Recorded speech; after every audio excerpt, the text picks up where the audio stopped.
Welcome to TF3 Airport. Is what? Is what? Is what? Is what? Is what? Is what? Is what? Is what? They say what we famous for. That's why I'm taking y'all on this verbal tour. First stop, Providence Place Mall, 3 floors of stores to shop for you and yours. Don't have a ride, you can take the Ripper.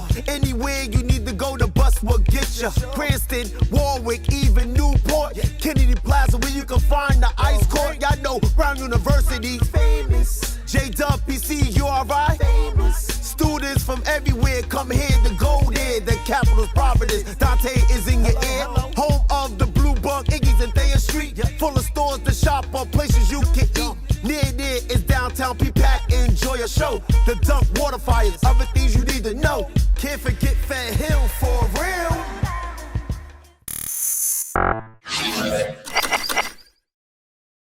Oh, I guess we got it started. Great rising, everybody. Welcome to another episode of The Other Side of Things. I'm your host, Dante Martin, and today's special guest, another one of Keen's friends, or someone even greater than a friend. We're going to allow her to introduce herself to the world. The floor is yours. All right. My name is Dr. Cynthia Almonacy, and I'm a mental health counselor. I have my own private practice, and so I'm here to talk to you all. She said, I'm a doctor. Did y'all catch that? And she does with mental health. This is what, right now we're doing a series on mental health because a lot of people, I don't think they really truly understand what mental health is. Could you let them know as a doctor? Because see, I'm not a doctor. I'm just this little counselor, therapist, spiritualist and stuff. They really don't want to listen to me, but... Yeah. Well, you know, even nowadays, people are still kind of really leery about mental health, but a lot of people are coming to terms with the fact that mental health is bigger than just like having, like schizophrenia or bipolar. People sometimes notice more now, it's okay to be able to talk to someone. You may be going through a tough time or you need someone to kind of help you process something. It's okay to come and talk to a counselor. So the mention of mental health now is becoming bigger in terms of how people view it now. Before it was very small the way they view it, like you were crazy, you have to go see a counselor. Now everyone say anyone can talk to someone now, and then they will come to see a counselor. So I'm glad to see that people are viewing it differently because a lot of people could have used therapy in the past and never did. And I think because COVID happened, I think a lot of people realized that they have stuff they haven't dealt with, and now they were more open to talk about it. That's a great point. When we had a crisis where COVID rocked the nation, the world actually, and a lot of times people had to spend time with loved ones and people that they wasn't familiar with spending time with, and they was really coming to know themselves. So when it comes to mental health, why is it important for one? Because what I always tell people is the more you hold something in, it's like a Coke bottle. It's like shook it up and eventually it's going to come out some way. And when you shake up a Coke bottle, it bursts. So that's what a lot of people don't see. When you see somebody responding and reacting, that's them bursting out. And you didn't even know. We don't know what's going on. So that's my perspective. But as a doctor, what's your perspective on why it's important for people to talk? You know what? And that's a good point. So a lot of time people, things happen to them and they kind of like don't say anything. They kind of keep it up. Like the same way you talk about the bottle bursting up, they'll keep taking on more and more and more and more. I use a different analogy. What I use is like you are put a big huge pot on the stove in the kitchen and full of water and you cover it and you put a high to boil and you go about your business and you forgot about it. All of a sudden you hear something steaming from the kitchen, you come running, it's the steam off the water touching the bottle and the top of the cover and then you're making that noise. And that's exactly what happens with feelings. You can put so much in there, eventually it has to come out. And it come out with behavior. It could be anger, depression. Yes. It could be also physical condition. It could be a diabetes, stress, could cause diabetes, thyroid issues, all kind of physical issues that symptoms will come up because of your mental health. So it's important for people to connect it about like how I'm feeling today. I'm feeling okay, and if you're not feeling okay, to see someone about that. The same way if you broke your leg, you go see a doctor about that, right? It's not different. Mental health is no different than physical, seeing someone for physical condition. Well, since you said the word, we're going to address the word depression. Now, I used to work for a hospital, Bradley Hospital, and one of the things, like I used to do these group settings with the nurses, and when I was talking to them, I don't like to use the word battling or confrontation or debate, because when you play with somebody's life, it's real serious, and you don't really want to play with somebody's life like that or their mindset. Well, when I was saying what depression is, I was telling them before, depression is like a wavelength. It's just like with the flat line and the that beep beep. Yeah. It's supposed to keep going. Now, depression, what happened is it stops. It's like a space, and what's happened is a person is stuck on that mindset. They can't move from that part of their mind, or a circumstance that happened that we don't know about that's depressing them, causing them to move forward. When I said that, people didn't believe me. Then a doctor actually confirmed it on YouTube. So now that I got a real life doctor right now in front of me, what I'm saying, is that correct or not? And I'm saying it again. It's a wavelength that's supposed to go just like the with the machines. I don't know the terminology. The machine that gives the flat line. Yeah, it goes, and what happens when it ain't going? It flatlines. But in the mind, because we are an energetic being, when it's not going, it separates. So yeah, a lot of time people get stuck somewhere, like you mentioned, like, and depression can have different phases. What I mean by that, like, someone can go through a tough time right now and then depressed about it. It could be like not forever if they work through that process. Let's just say someone lost their job, right? And then that's very depressing, because then they start thinking about themselves. Right. I'm no good. Like their self-esteem took a toll on it, and so they really struggling to go through what just happened to them. Especially if they get fired, if they even did anything wrong, if they think they did anything wrong, they got fired. So the self-esteem took a lot, and then now they're depressed. That means they probably don't want to talk to anybody, they shame, embarrassed, they don't want to go out. Which is a shutdown factor. Exactly, totally shut down in their brain. So then if they come to counseling, so it's able to come work with what's their thoughts around what happened to them. So we have to change that so they can start believing in themselves, so now they can actually I can go and find a job, I will find another job. Like they can have a positive outcome, so they can move forward into that. So when depression stopped them from doing that, they really everything shut down, like you said. So that's a very a temporary one where if you work with them on that, they can pass it. And some people who have some chronic depression, those who are really constantly in that mindset, so they cannot see anything out of anything in life, and they're always down themselves. Life circumstances, I've told them that they cannot move forward because so many bad things happen. They really think that, oh my God, there's nothing good for me out there. So they stay in that mindset until you can have to really work hard for them, because it's not like I lost my job. It's a series of events that happen to them, and they build negative connection around those things, which keeping them down and depressed, and they stop. It's like, it's hard for them to get past that. And so they probably have to be in therapy longer to be able to get through that. Right. So now that we touching on some subject, what actually is, we diagnosed it and we gave it a term. What is actually mental health? Because we know the word mental have to do with the mind and health, but what is it actually? Well, mental health is the ability to be able to be healthy, to be manage yourself, to be in a healthy set of mind. It's the same way like how you say I'm physically fit. How do you physically fit? You probably say I go to the gym, I lift weight, I eat healthy, I go to sleep a certain time. It's the same thing about the mental health. What are you doing to keep yourself healthily? Fit, healthy, be a healthy fit. So that's exactly the same thing. So different than physical. So that means you might have to say, what do I do? Do I'm taking care of, if I know that something happened to me, if let's just say someone died in my family, I'm taking care of myself that way so I can keep myself fit mentally. So it's about knowing yourself, be sure of who you are as a person, and knowing mentally where you are and making sure those things you need to do to keep yourself fit mentally, you're doing them. If it's been like I journal, if I use arts and like if I'm good with arts and crafts, that's helping me feel good about myself, I do that. If going to the gym help me feel good about myself, I do that. Whatever it is that keep you mentally healthy, you do that. It's managing like everything else. It's like you go to the doctor on an annual basis to do prevention. So that's what you do to keep fit. Physically, you do that. Everything that you do is no different from mental health. You do the same exact thing. Whatever that it is that's gonna make you think healthy, feel healthy, you know what I mean? So you have to do that. Right. One of my boys, when we was doing Christian music, he had a song called Mental Warfare, and he said, wars are fought right here in your mentals. And so people, when you look at the word mental health, it has to do with your mindset and your ideology. So I'm going to set you up, which you're going to finish it off. What I tell people is, one, when you wake up, that's half of the battle. You woke up. Now you woke up to the opportunity to do whatever you want to do. So if you want a certain lifestyle, you need the financial structure for that lifestyle. Correct. If you want to live healthy, the gym. So you need a job, you need the gym.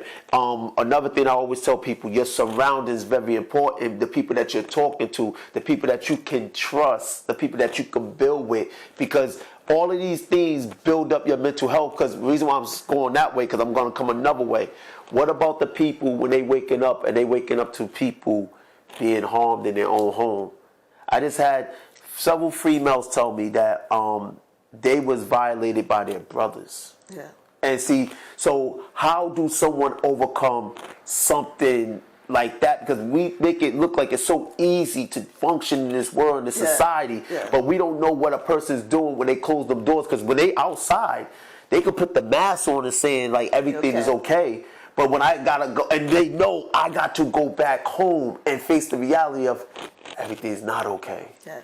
You know, that's a good question. I mean, if it's a child, it's different, you know, because then they don't have a choice because they're stuck there unless they speak to an adult, you know what I mean? I mean, we have like, you know, this is why I have like kids can go to school, talk to someone they trust, a teacher or if a doctor, like if they go to the doctor, they can talk about that. If it's an adult, you know, you have to try to change your circumstances. For example, if you're an adult and you don't have to live in a household, you don't have to. But again, if a trauma happened to you, you have to deal with the trauma. You know, you have to go and see someone like me and say, you know what, this is what happened to me, but can you help me with that? So that's where we do a lot of work on that trauma. But if you have to change your environment, you cannot just say, I'm going to keep going back to that. Whether or not you say, you know what, if you're an adult, if I'm working, can I find another different place to live? You know, can I find a roommate? Can I, you know, if I don't have enough money, can I ask the state for assistance? Can I go to the shelter? Just to get yourself out of an environment that you're not going back and get victimized over and over again. If you know this is what you need to do, and of course, surround yourself with other people who are supportive of you that can also help you in making those movements that you need to make. Right. Maybe you have to change your environment. For children under like 18, it's a little bit different because then they don't have any resources except to go back to that place. So they have to talk to the adults they can trust that can make those movements, those changes for them. So, but if you're an adult, you don't have to go back to the environment. It's easier said than done because people feel stuck sometimes based on where they are.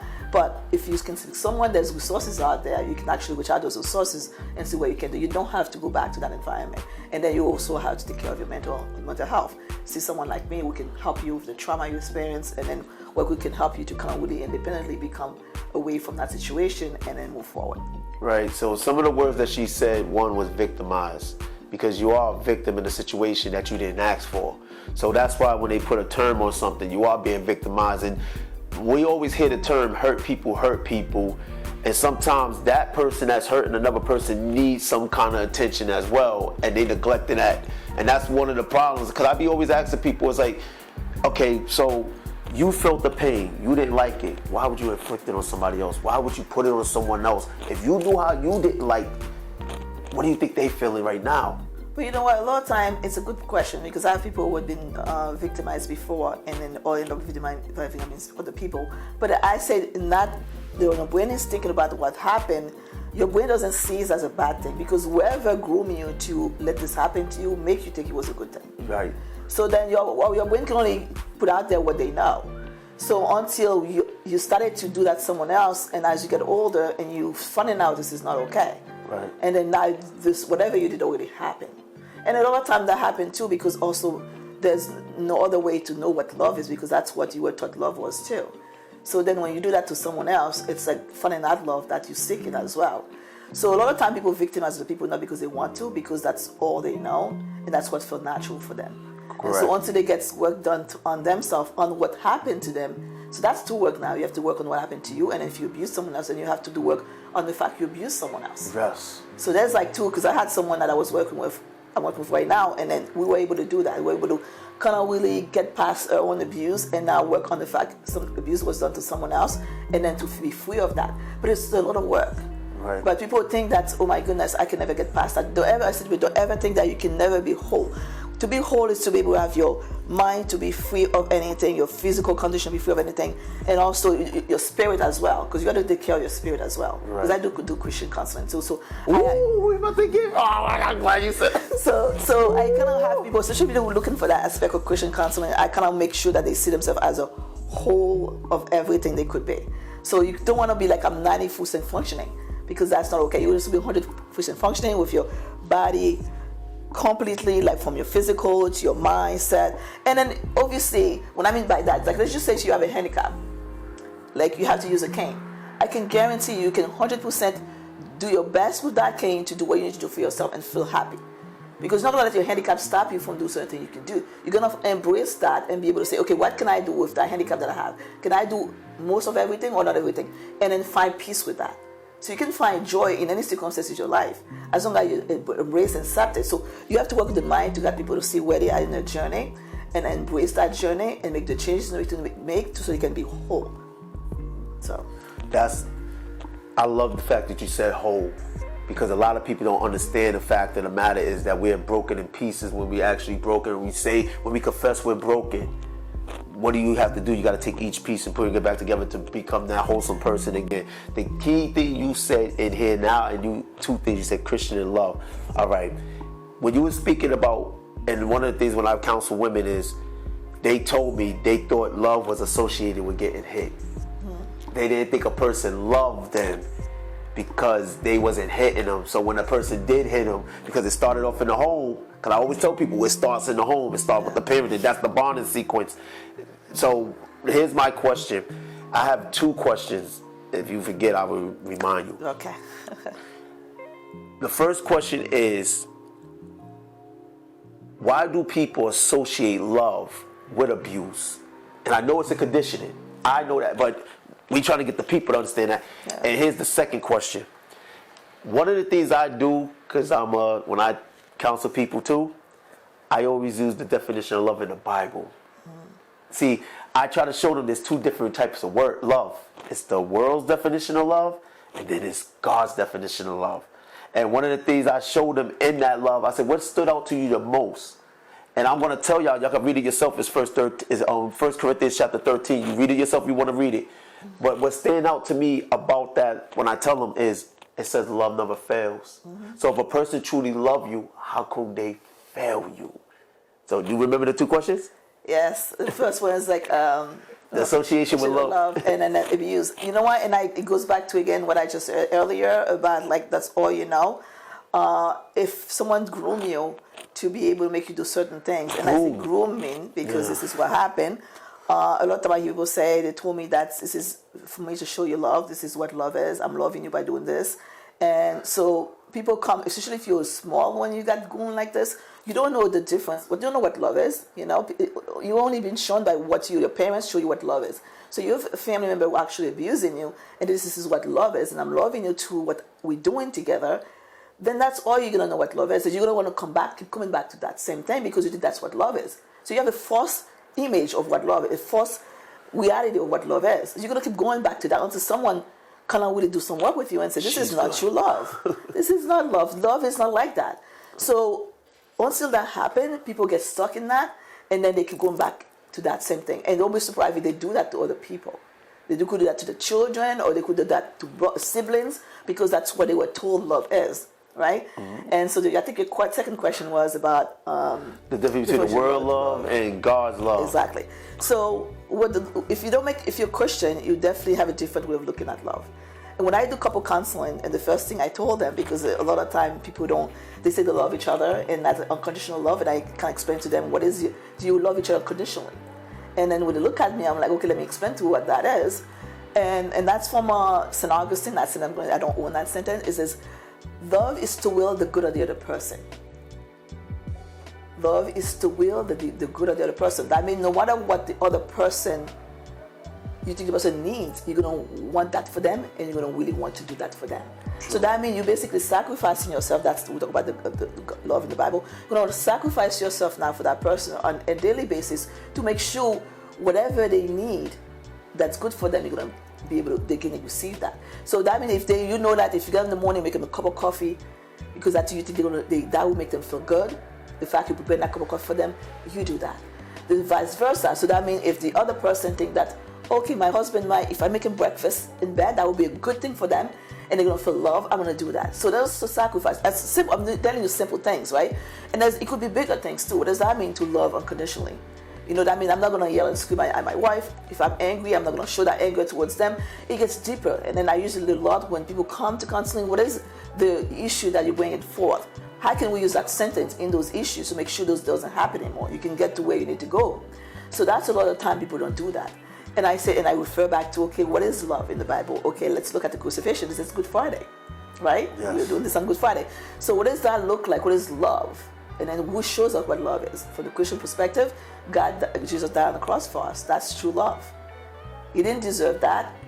He died for us, all of us, knowing that we're going to sin because they see the whole humanity and how much sin ain't going to happen even after he died. But he still do it knowing we need that crucifixion and because we need the resurrection.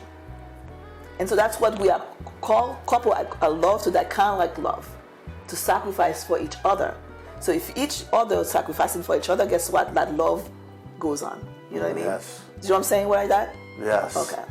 See, like, I'm a believer, and I put my faith first. So when it comes to counseling people, if they don't believe in God, I would sit up there and say, okay, influence, energetic. I change the word of spirituality because I don't want to be offensive to them, and I try to bring it to them mentally and physically, because we know it's spiritual first, mental, then physically, because it's the influence of the spirituality. Like when you're trying to get in contact with your creator and you mentally is receiving and mentally getting yourself functioning to physically bring forth what it is that you're trying to present and project to the world. So that's why I try to make sure that people get every aspect of mental, your heart, your physical body. I always compare the heart and the mind to a car, transmission, and engine. Because I be like, if you notice, without the engine and the transmission, the car can't function. And that's what it is with us. It's like we can't see the transmission, we can't see the engine, just like we can't see the brain and we can't see the heart. So you don't know if a heart is hurting or a brain is hurting, but you know how you could tell? You know what the red light is? You said it earlier. Behaviors. Behaviors is always the red light. If you sit up there and you thinking that somebody's doing something and you just brush it away, you may also be the demise of that person hurting themselves or hurting somebody else. Correct. And that's one of the reasons why, what I love about talking to you right now is I can feel your energy and the beauty of you just talking. It's like, and I can understand if I was in your counseling session, I know you're genuinely trying to help me. You want to help me. And I want to ask the question now, what made you want to get in this field? Like, what was it? Good question. So I didn't even know about this field because when I was growing up, I wanted to become a pediatrician. So I went to school for that. Meaning by that all my classes when I was undergrads was about, all the sciences, so I can actually become a pediatrician. I want to work with children. And so one day I decided on one weekend I decided to go on a retreat. It was for young adults. And then I was a leader in that retreat. So I can actually, when you have group, young people, you can actually ask the questions and direct them. And so before the weekend was over, I realized a lot of the children were crying. They want to go home because they were going back to work at home. So they feel like when they were escaping the weekend, and it was about God, about other people. I mean, they were really, really feel loved on that weekend because, So I realized, and I do several weekend retreat, and I realized like every time I was on the weekend retreat, none of the kids want to go home. They were crying, they want to stay here, and I'm like, but you cannot stay here. So what's missing? It's like their spiritual life is not there, and there's a brokenness within the home. So I was about like one semester from graduating, so I went back to my advisor. I said, I think I want to go into youth ministry because I'm thinking that's what I was called for. Because I'm thinking if I do youth ministry, I can work with similar everything. paths. So, and my advisor said, you know what? It's like, Cynthia, you want semester to be done, finish your undergrads, and then go into the field of counseling. Because then that could probably help you with what you need to do. And that's exactly what I did. I ended up getting my bachelor degree, and I want to get a master's degree in education with concentration in counseling.